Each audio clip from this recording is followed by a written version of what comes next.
Life could be a dream, life could be a dream. Halo guys, Tentara Nasional Indonesia atau biasa disingkat TNI adalah tentara yang siap berkorban demi NKRI dengan situasi apapun yang terjadi. Lalu, apa jadinya guys jika dua kesatuan elit TNI malah saling bentrok satu sama lain? Peristiwa ini pernah terjadi pada kesatuan elit TNI AD dan AL pada tahun 1964 silam. Pada waktu itu, suasana ibu kota menjadi sangat tercekam. Puluhan anggota resimen para komando angkatan darat atau RPKAD yang sekarang menjadi Kopassus bersitegang dengan anggota Korps Komando Operasi atau KKO yang sekarang disebut Marinir guys. Bukan hanya menggunakan gear atau celurit seperti halnya anak STM, mereka semua menggunakan senapan serbu AK-47. Ada beberapa yang menyandang basoka dan siap menembak. Di kawasan Kuini hingga Senen Jakarta Pusat, tak ubahnya seperti medan pertempuran guys. Saat itu, Komandan Batalion 1 RPKAD Mayor Benny Murdani baru saja pulang main tenis dari Senayan. Begitu sampai dekat markas Kopassus, dia heran melihat konvoi truk RPKAD yang penuh sesak, tapi tidak ada yang menggunakan seragam. Benny melihat mereka berasal dari Batalion 2 RPKAD karena bukan anak buahnya. Benny kurang tertarik untuk mencari tahu guys.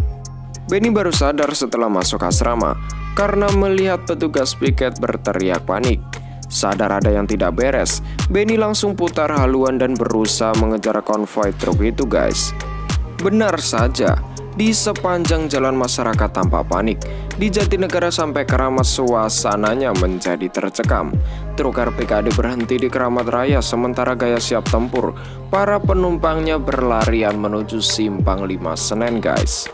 Kacau pak, RPKAD bergontok-gontokan dengan KKO, ujar seorang warga yang berkerumun dengan panik. Benny mendapatkan informasi banyak korban jatuh. Dia menuju Rumah Sakit Pusat Angkatan Darat atau RSPAD.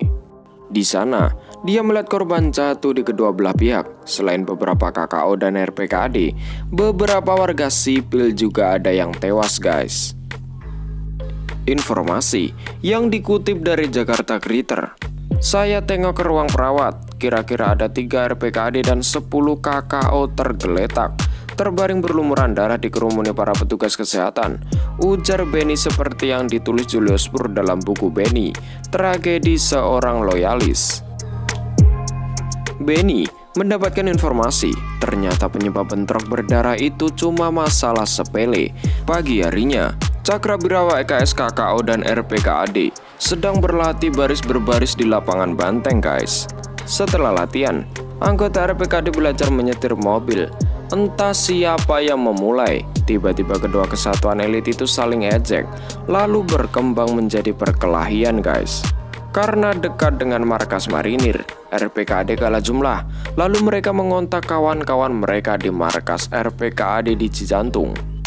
Tanpa ragu dan takut, Benny kemudian menuju asrama KKO di Kuini.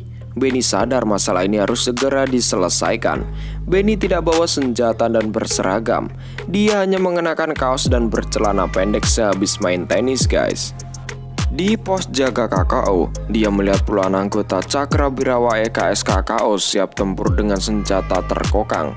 Seorang anggota KKO itu ternyata anak buah Benny saat operasi militer di Irian dulu. Anggota tersebut langsung hormat kepada Benny guys. Tentu prajurit itu ingat Benny, komandan gerilya se-Irian. Benny meminta prajurit itu memanggil komandannya. Tak lama, muncullah Mayor KKO Saminu, Komandan Batalion 2 Resimen Cakrabirawa. Kebetulan, Saminu adalah teman akrab Benny sejak dulu guys. Waduh Ben, bagaimana ini? Kok malah jadi seperti ini? Keluh Saminu. Sudahlah, jaga pasukanmu. Jangan keluar asrama, saya akan tertibkan anak-anak di sana. Kalau kamu diserang silakan saja, mau menembak atau apa, terserah. Tapi saya minta jangan ada anggotamu yang keluar asrama, ujar Benny guys. Saminu menyetujui usul ini. Dia memerintahkan anak buahnya untuk tetap di asrama guys. Ternyata di kubu RPKAD malah beredar kabar Benny ditangkap KKO guys. Mereka segera bergerak cepat menduduki asrama perawat putri atau RSPAD. Dari atas asrama perawat, mereka sudah siap menembakkan basoka ke arah markas KKO. Suasana tegang, satuan elit Baret Merah itu sudah siap menembak ke arah KKO. Tapi anehnya, tidak ada satupun KKO yang keluar guys. Tiba-tiba, malah Benny yang muncul. Benny berteriak kepada prajurit-prajurit itu, "Sudah, pulang kalian semua," teriak Benny. RPKAD tambah kebingungan guys. "Loh, kok ada Pak Benny?" pikir mereka. Walau sedang kebingungan, mereka tetap menurut kepada Benny guys. Anggota yang masih kebingungan segera didorong Benny masuk ke dalam truk. Benny memerintahkan mereka semua segera kembali ke Cijantung. Warga yang berkerumun tambah bingung, siapa pria bercelana pendek yang berani menghentikan bentrok berdarah ini, bahkan berani berteriak menyuruh semua anggota RPKAD naik truk.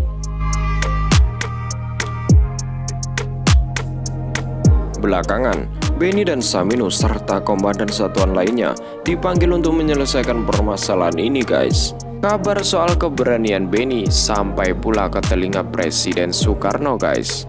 Presiden Soekarno meminta Benny bergabung menjadi komandan Cakrabirawa alias Pas Pampres guys. Benny yang masih ingin berkarir di pasukan akhirnya menolaknya.